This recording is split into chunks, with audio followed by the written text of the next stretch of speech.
Programme is sponsored by सच्ची सहेली, महिलाओं के लिए सबसे भरोसेमंद औषधि एवं टॉनिक। नमस्कार, एफएम न्यूज देख रहे हैं आप और बुलेटिन में आपको हरियाणा, हिमाचल प्रदेश और पंजाब की तमाम बड़ी खबरों से रूबरू कराएंगे। बात करते हैं हरियाणा की। हरियाणा में बेमौसम बारिश से किसानों की फसल पूरी तरह से खराब हो गई है, जिसके बाद हरियाणा सरकार द्वारा खराब फसल का मुआयना करके किसानों को मुआवजा देने का ऐलान किया गया। हाल ही में सीएम मनोहर लाल और कृषि मंत्री जेपी दलाल ने खेतों पर जाकर किसानों की फसल का मुआयना किया, जिसके बाद सीएम ने फसल के मुआयने के लिए क्षतिपूर्ति सहायकों की नियुक्ति का ऐलान किया है। बारिश और ओलावृष्टि से खराब हुई फसल की गिरदावरी के संबंध में हरियाणा सरकार ने ये बड़ा ऐलान किया। सरकार द्वारा क्षतिपूर्ति सहायकों की नियुक्ति की जाएगी। हरियाणा सरकार द्वारा बारिश से खराब हुई फसल के 500 एकड़ को क्षतिपूर्ति ब्लॉक में बांटा गया है। हर क्षतिपूर्ति ब्लॉक में एक सहायक नियुक्त किया जाएगा। सहायक पटवारी के साथ मिलकर खराब हुई फसल की फोटो, लोकेशन और टाइम स्टाम्प लगाने का काम किया जाएगा। तो हरियाणा सरकार ने ये बड़ा फैसला लिया है। हरियाणा के किसानों को इससे बड़ी राहत मिलेगी। हर ब्लॉक में क्षतिपूर्ति सहायक की नियुक्ति की जाएगी, जो फसलों का मुआयना करेंगे, जिसके आधार पर फसलों की गिरदावरी की जाएगी और किसानों को मुआवजा दिया जाएगा।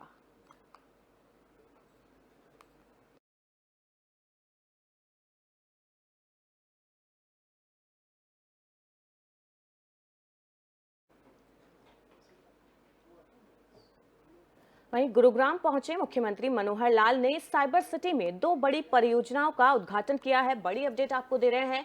साइबर सिटी में मुख्यमंत्री मनोहर लाल खट्टर ने 2 बड़ी परियोजनाओं का उद्घाटन किया।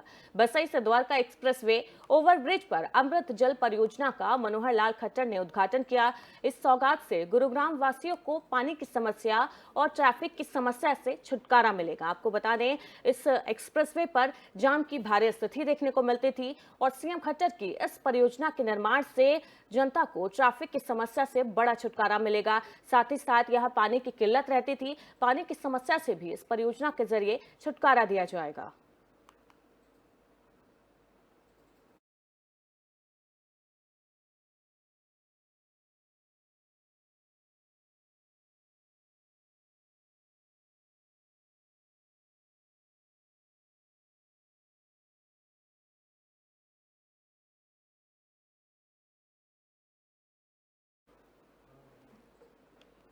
वहीं मुख्यमंत्री मनोहर लाल खट्टर ने फरीदाबाद के अमृता अस्पताल में G20 के आधिकारिक कार्य समूहों में से एक सिविल 20 के स्वास्थ्य शिखर सम्मेलन का उद्घाटन किया। इस दौरान ऊर्जा मंत्री, केंद्रीय विद्युत और भारी उद्योग राज्य कृष्णपाल गुर्जर और कैबिनेट मंत्री मूलचंद शर्मा मौके पर मौजूद रहे। मुख्यमंत्री मनोहर लाल खट्टर, आपको बता दें, फरीदाबाद पहुंचे थे, जहां पर स्वास्थ्य शिखर सम्मेलन में वो शामिल हुए और परियोजना का उद्घाटन किया। स्वास्थ्य शिखर सम्मेलन का उन्होंने उद्घाटन किया और इस मौके पर कैबिनेट मंत्री, केंद्रीय मंत्री मौजूद रहे।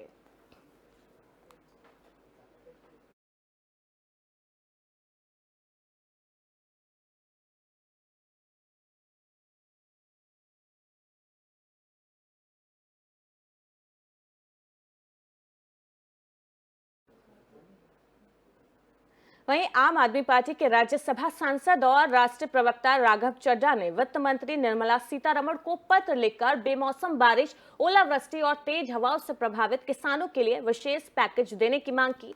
आप नेता चड्ढा ने लिखा, मैं पंजाब में किसानों की दुर्दशा की ओर आपका ध्यान आकर्षित करना चाहता हूं। राघव चड्ढा ने वित्त मंत्री को पत्र लिखा है। इस पत्र में उन्होंने किसानों की दुर्दशा की हालत बयां की है और साथ ही किसानों के लिए केंद्र सरकार से स्पेशल पैकेज की मांग की है। आपको बता दें, राघव चड्ढा ने रूपनगर में खेतों का दौरा किया था। इस दौरान राघव चड्ढा ने किसानों से बातचीत की थी, उनका हाल जाना था, जिसके बाद राघव चड्ढा ने पत्र लिखा है केंद्रीय मंत्री को और किसानों के लिए स्पेशल राहत पैकेज की मांग की है। आप नेता चड्ढा ने अपने पत्र में लिखा, मैं पंजाब में किसानों की दुर्दशा की ओर आपका ध्यान आकर्षित करना चाहता हूं। राज्य में 24 मार्च से बारिश, तेज हवाएं और ओलावृष्टि से कम 14 लाख हेक्टेयर प्रभावित हुई है।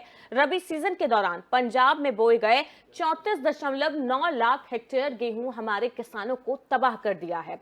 बेमौसम बारिश ने गेहूं की खड़ी फसल की उपज और गुणवत्ता पर प्रतिकूल प्रभाव डाला है, जिसकी वजह से किसानों के सामने बड़ा संकट खड़ा हो गया है। किसानों की फसलें खराब हो गई है। किसानों को इसलिए स्पेशल पैकेज दिया जाए, उनके लिए मुआवजे की व्यवस्था की जाए ताकि किसानों के सामने जो है बड़ा संकट ना खड़ा हो। राज्य सरकार से उनको मदद मिलनी चाहिए, साथ ही साथ केंद्र भी उनके लिए स्पेशल पैकेज की घोषणा करे ताकि किसानों को एक बड़ी राहत मिल सके।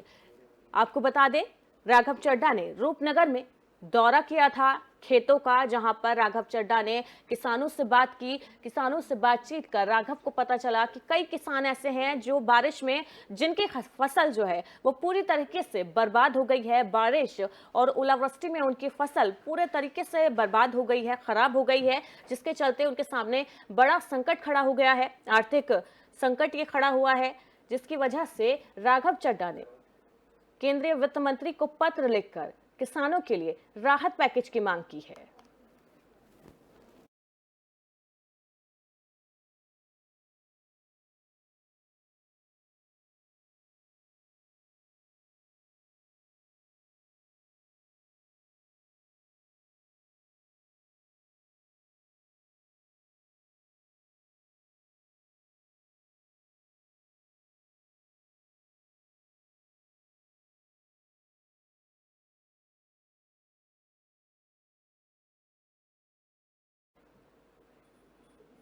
वहीं फरीदाबाद में आम आदमी पार्टी के नेता के ऊपर एक बड़ा आरोप लगा है। 2 डिपो होल्डरों पर दबाव बनाकर जबरन सरकारी राशन मांगने और गाली गलौज करने की शिकायत दर्ज कराई गई है। बड़ी अपडेट आपको दे रहे हैं। आम आदमी पार्टी के ऊपर बड़ा आरोप लगा है, गंभीर आरोप लगे हैं। आरोपों की पुलिस जांच कर रही है, शिकायत दर्ज कराई गई है आम आदमी पार्टी के खिलाफ।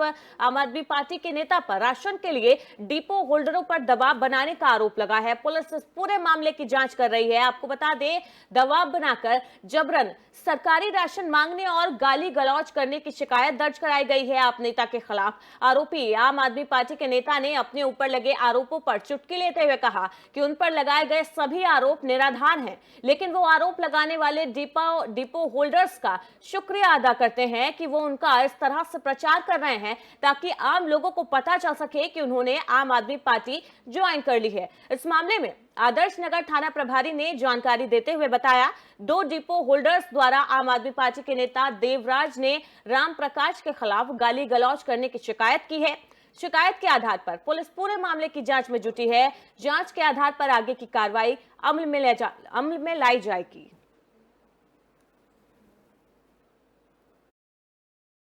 सत्यदेव ने हमारे पास से एक कंप्लेंट दी है कि देवराज ने मेरे से राशन मांगता था और राशन मांगने के बाद मैंने जब मना किया तो उसने मेरे को गाली गलौज की है। इस संबंध में एक शिकायत प्राप्त हुई है, जिस पर हम जांच कर रहे हैं। जैसी भी कार्रवाई होगी हम उस पर नियमानुसार कार्रवाई कर रहे हैं।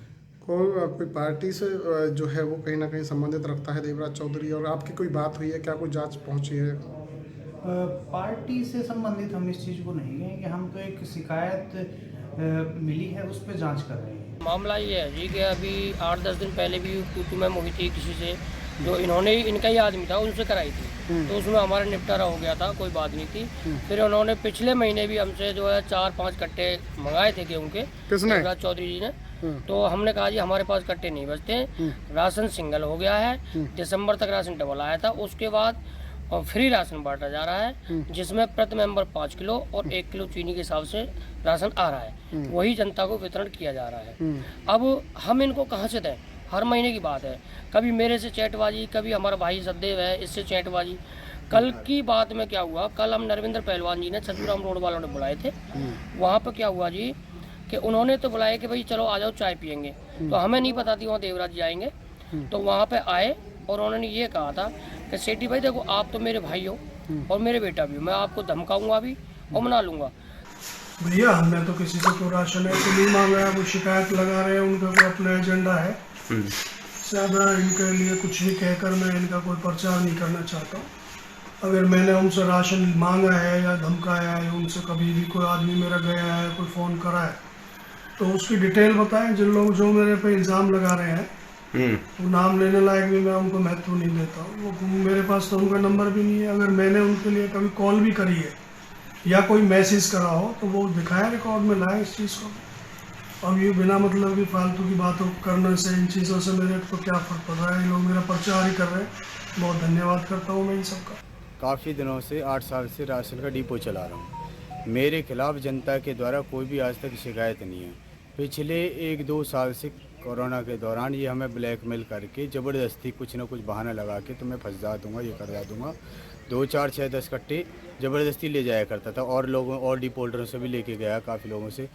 जब इन हालातों को देखते हुए आज के समय में जब हमने इससे बिल्कुल मना कर दिया है किसी भी तरीके से इसकी सहायता करने से, तो हमें धमकी देने लगा और कई बार हमें हमारे खिलाफ में इसने लोगों में भड़काया, कंप्लेंट करी हमारी सीएम ऑफिस, सीआईडी ऑफिस में जाके, सीएम फ्लाइंग के पास जाके। जब इसका वहाँ भी पेश नहीं चला